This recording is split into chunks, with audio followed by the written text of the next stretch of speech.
Breaking tonight, the White House has just announced the Justice Department will file papers no later than Monday to push past a federal court ruling that blocked the president's plan to let millions of illegals stay in the U.S.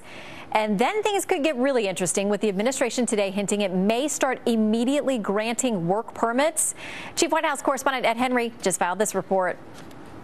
Shannon, the bottom line is late today, the president's aides revealed that they'll seek an emergency court order to push forward on the president's executive actions on immigration reform, despite a Texas judge's ruling. Now, this came on a day in which the president tried to use this volatile issue to fire up the party faithful at the Democratic National Committee's winter meetings here in Washington. Now, in addition to working on an appeal we already knew about of the U.S. District Judge Andrew Hanen's ruling, in a new move, the administration will file a stay of his injunction by Monday. If the stay is granted, the president would then have the option of going forward with work permits for millions of illegal immigrants while this case is worked out. A shift from what the president said just on Tuesday, when he indicated he would not go forward with those work permits until this case was fully resolved. Once we have taken some additional steps through this legal process, we may be in a position to give you an update about the status of implementing the program. The law is the law in this country, and we take things a step at a time. So we're not going to be actually taking applications in until this case is settled. But we are doing the preparatory work because this is a big piece of business. You heard the president say the law is the law, except now they may move forward with these work permits if they can get this stay. Though I've talked to senior officials who say, look, even if they win this early round in court, they may hold back on the work permits. They don't want to give immigrants false hope until they really know if this case will be resolved. Shannon? All right, our thanks to Ed Henry. Joining me now, Congressman Michael Burgess, a Republican from Texas, the state leading this massive lawsuit against the president's order. Congressman, thank you for your time tonight. Great, thanks. Good to be here with you. Well, let me ask you, I mean, today we get this indication from the White House. It's going to move forward to request a stay, which essentially would put that judge's decision on hold.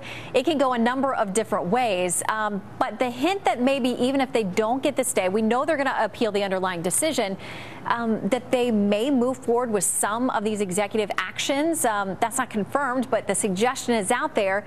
What power do you have left if that happens?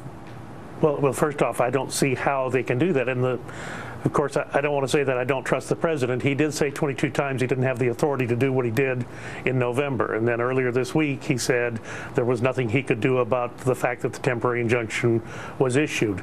I get the fact that they're coming under intense pressure from the politics of this situation, from activists on their side who say do something about this, do something to answer the Texas judge. But realistically, I think the judge in Texas, Judge Hanen, had it right. This needs to follow the normal administrative procedure, which the president and the administration were not doing.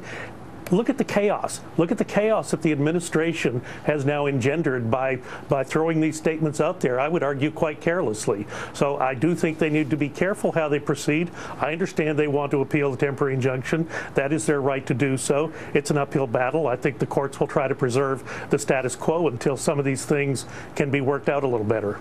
Okay, I want to play a little bit of what the Attorney General, Eric Holder, had to say about this ruling and about the process now. I think that we have to look at this decision for what it is. It is a decision by one federal district court judge. Have always expected that this is a matter that will ultimately be decided by a higher court, if not the Supreme Court. And to that point, over the last couple of terms, we've seen the Supreme Court including some unanimous decisions. So those are including not only those viewed as leaning to the left, but the president's own appointees have told the administration they've gone too far a few times with executive power. So do you see this reaching the Supreme Court? Do you think that may be the only avenue for stopping the president's executive action on this particular issue? Well, I actually agree with the Attorney General that this will be appealed to probably the Fifth Circuit Court of Appeals, and if they don't get the answer they want, I'm sure they're prepared to appeal it to the Supreme Court.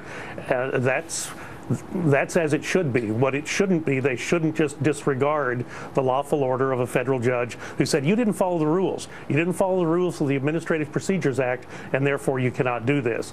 Bigger question, too, is the Senate does need to vote and pass the appropriations bill that the House has already passed to fund the Department of Homeland Security, which would settle this question by taking these issues off the table.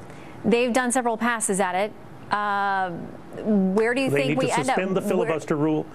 Do you think the nuclear option? Yeah, I think so. Harry Reid exercised it to get activists on the National Labor Relations Board last term. He exercised it to get Obama's appointees on the D.C. Circuit Court. Critical court. And I'm very comfortable with them doing this.